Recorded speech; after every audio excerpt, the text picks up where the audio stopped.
نحمده ونصلي على رسوله الكريم اما بعد فاعوذ بالله من الشیطان الرجیم بسم اللہ الرحمن الرحیم فاسألوا اہل الذکر ان کنتم لا تعلمون صدق اللہ العظیم۔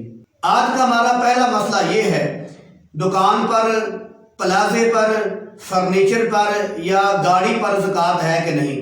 میرے عزیز بھائی، ان چیزوں پہ زکوٰۃ نہیں ہوتی۔ اگر یہ چیزیں آدمی تجارت کے طور پہ استعمال کرتا ہے، لی اور بیچ دی، پھر نئی خریدی اور پھر بیچ دی، اگر تجارت کے طور پہ یہ چیزیں ہیں تو زکوٰۃ ہے۔ لیکن اگر آدمی کے گھر میں یہ چیزیں ہیں، یہ تجارت کے لیے نہیں ہے، یہ دکان ہے، پلازا ہے، یہ گاڑی وغیرہ ہے، فرنیچر وغیرہ ہے، تو اس پہ زکوٰۃ نہیں ہوتی۔ آگے مسئلہ یہ ہے کہ اگر کسی آدمی نے اپنے مال کی 1,00,000 روپیہ زکوٰۃ نکالی، کیا وہ پیسے ہی ادا کرے یا کوئی چیزیں لے کر بھی دے سکتا ہے؟ تو غریب آدمی ہے، کسی کو سلائی مشین لے کر دے دی، کسی کو واشنگ مشین لے کر دے دی، کسی کو کپڑے لے کر دے دیے، کیا ایسے زکوٰۃ کے مال سے آدمی کر سکتا ہے یا پیسے ہی ادا کرنے پڑیں گے؟ تو میرے عزیز بھائی، زکوٰۃ کے پیسوں میں سے اگر کوئی آدمی کسی کو واشنگ مشین لے کے دیتا ہے، سلائی مشین لے کے دے دیتا ہے، کسی کو بیڈ لے کر دے دیتا ہے، کوئی اور بھی کوئی گھریلو چیز لے کر دے دیتا ہے، تو ایسے زکوٰۃ ادا ہو جاتی ہے۔ ضروری نہیں کہ زکوٰۃ کے پیسے ہی ادا کیے جائیں۔ زکوٰۃ کے پیسوں میں سے اگر کوئی آدمی کسی کو آٹا لے کر دے دیتا ہے، چاول گھی لے کر دے دیتا ہے، تو ایسے اس کی زکوٰۃ ادا ہو جائے گی۔ آگے مسئلہ یہ ہے کہ زکوٰۃ کے پیسے آدمی کاروبار میں لگا سکتا ہے کہ نہیں؟ میرے عزیز بھائیوں، زکوٰۃ کا پیسہ سب سے پہلے حقدار کو اس کا مالک بنانا چاہیے، اور مالک بنانے کے بعد پھر اگر اسے پوچھا جائے، وہ اجازت دے تو کاروبار میں آدمی لگا سکتا ہے۔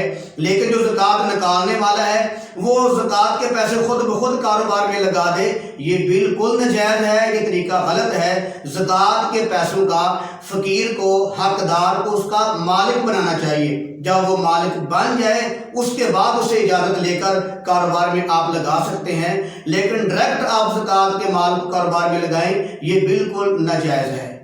آگے مسئلہ یہ ہے کہ اگر کوئی آدمی فوت ہو گیا ہے تو اس کا پیسہ ہے، اس کے پیسوں میں سے زکوٰۃ ادا کرنی چاہیے یا نہیں کرنی چاہیے؟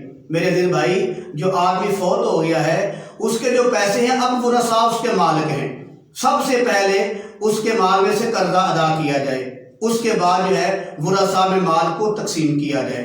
تقسیم کرنے کے بعد دیکھا جائے گا کیا جن کو مال تقسیم کیا گیا ہے کیا سب صاحب نصاب ہو چکے ہیں کہ نہیں؟ اگر صاحب نصاب ہو چکے ہیں تو پھر سال گزرنے کے بعد ان پر زکوٰۃ بھی واجب ہے۔ فوراً مال جمع کرنے کے بعد زکوٰۃ واجب نہیں ہوتی۔ نصاب اگرچہ پورا ہو جاتا ہے لیکن زکوٰۃ واجب ہونے کے لیے نصاب کا پورا ہونا بھی شرط ہے اور سال کا گزرنا بھی شرط ہے۔ فوت شدہ آدمی پر زکوٰۃ واجب نہیں ہوتی۔ آج کا ہمارا آخری مسئلہ یہ ہے کہ ایک آدمی نے اپنا مکان کرائے پہ دیا ہوا ہے، لیکن 4 سال تک اس نے پیسے نہیں لیے، وہ جو کرائے پہ رہ رہا تھا آدمی، اس سے پیسے نہیں لیے، تو کیا ان پیسوں پر زکوٰۃ ہوگی کہ نہیں ہوگی؟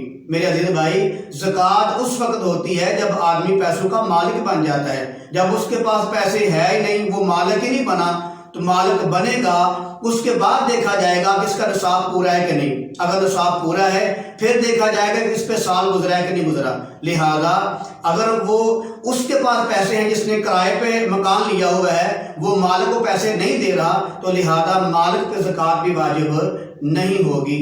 وما علینا الا البلاغ۔